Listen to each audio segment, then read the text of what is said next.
Ban Équateur, Mbote, Ban Zaïre Mobimba, Mbote.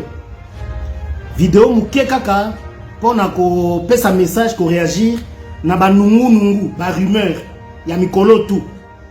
Nungu oyo eza confirmé et comme vrai na message na ba note zo circuler na ba internet na ba réseaux sociaux note ambassadeur Zaïre na Centrafrique selon lesquels ba troupes rwandaises dans Centrafrique tout au long de la grande ville frontalière na biso na mboka na biso baza na position ya malamu te, on dirait baza na makanisi ya ko katisa ko envahir biso selon ba note wana selon ba nungu.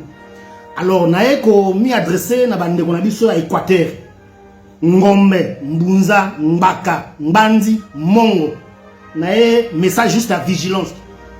Hein, donc ils ont un message tribal, toi tribalisme, toi xénophobie. Biso za bato boboto mingi, toza bato tolinga kimia, tolinga désordre te. Toza culture ko boma bato ba mbeli, na maboka te. Culture ko yina, mutema likunia, toza na culture wana te. Na ingina senga nde vigilance chez ala. Mboka na biso gouvernement ezali, armée ezali, service en renseignement ezali, mais biso moko to fungola miso. Na Centrafrique, makamini ezoleka na Centrafrique. Donc ba troupe il y a les Nations Unies Bazali, parmi Bango, Rwandais Bazali, à part na partenariat entre gouvernement rwandais et centrafricain, selon lesquels il s'agit que Rwanda est une troupe dans Centrafrique pour protéger le pouvoir rwandais, le régime rwandais.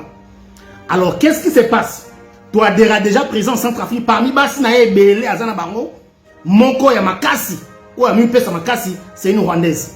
Oh bah balaïnae concubine mais et comme azumi pesa nae plus koleka na simanange. Qu'est-ce qui se passe en Centrafrique? Bah troupe ba kenaki et en compte Nations Unies en compte ya gouvernement c'est lo bandeko puisque tout ça na contact makasi dans Centrafrique. Bazolu la mabele bazolu la mboka soki mission sali relève sali ba o bazo zonga Rwanda bazo zonga sur Centrafrique na ndenga ki civil ko somo mabele mutu yo so za na mbongo na yo ozana makoki na yo. Tu peux acheter des terres, une terre où tu veux. Mais ce qui est commis, c'est moko systématique, na intelligence, il y a qu'on s'installer et puis plus tard qu'on dominer, bah autochtone, bah Colombo, on est commis danger. Et commis danger ma casse. Et puis tu as à l'époque, tant on patassé, à un pouvoir, et puis Équateur côté à nord, rébellion, il y a Jean-Pierre Bemba, ils ont mabélé, parce que rébellion, Jean-Pierre Bemba à l'époque, ils avaient un statut, il y a État, selon ma accord à Lusaka.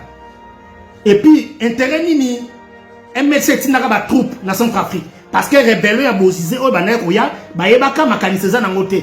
Et puis, rébellion Centrafrique, MLC ezana mabele, ezana tout intérêt à ko protéger.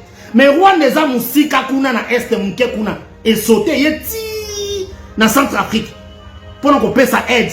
Et puis ba gouvernement centrafricain ezana mbongo te pour qu'on supporter ba bloc on te. Sûrement ba agenda caché ezali. Bah agenda caché ezali. Qu'est-ce qui se passe? Il paraît bah ma belle koso ma belle et l'équipe na Centrafrique wana. Bazana liberté mais aussi bazana mbongo. Mais c'est commis na makanisi mususu wana est commis dangereux. Alors bah ndeko na biso Équateur. Et loko ina zo senga na ofin ba bongo batute. Juste vigilance. Ngombe mbunza mbaka mbandi mongo. To fungola miso. Bah o ba koya na désordre na makanisi mabe. En tout cas boyebi. To makasi to zana ngo to lingi kimia. Toko kanga bango na maboko, toko zongisa bango place ba outi. Et loko toko sala yango wana. Toza na besoin na Équateur na biso na mutoyo la biso nde bakata abilanga te. Toza na besoin mutoyo la biso nde ba boko la ba ngombe ba nyamate. Toza na besoin mutoyo la biso nde ba luka ba sala ba pêche te. Tokoki tomi koki. Na mike toza na ngo mabe na biso zana naturel fraîche non exploité, toza na projet sur yango. Toza na besoin mutoyo la biso eloko kuna te. Donc vigilance ezala désordre na mboka na biso na province na biso to lingi yango te. Gouvernement ko sala musala nango puisque armée zali, service en renseignement ezali, mais biso moko déjà ekenge désordre na province na biso te to message na kinya. Donc message na ngeza ke to fungola misu. To tika désordre, mabele na biso to tika bato bazo yango te. To tika muto ya na nungu te. O akoya na désordre na mboka na biso. Toko sima ye na ndenga kinya, toko nievuka ye, toko zongisa ye place à outi. Doto tika, to fungola miso, village nyonso, à partir de l'eau, ezali kamo, ezali très serré, to tiango na mutu, to fungola miso. Merci mingi.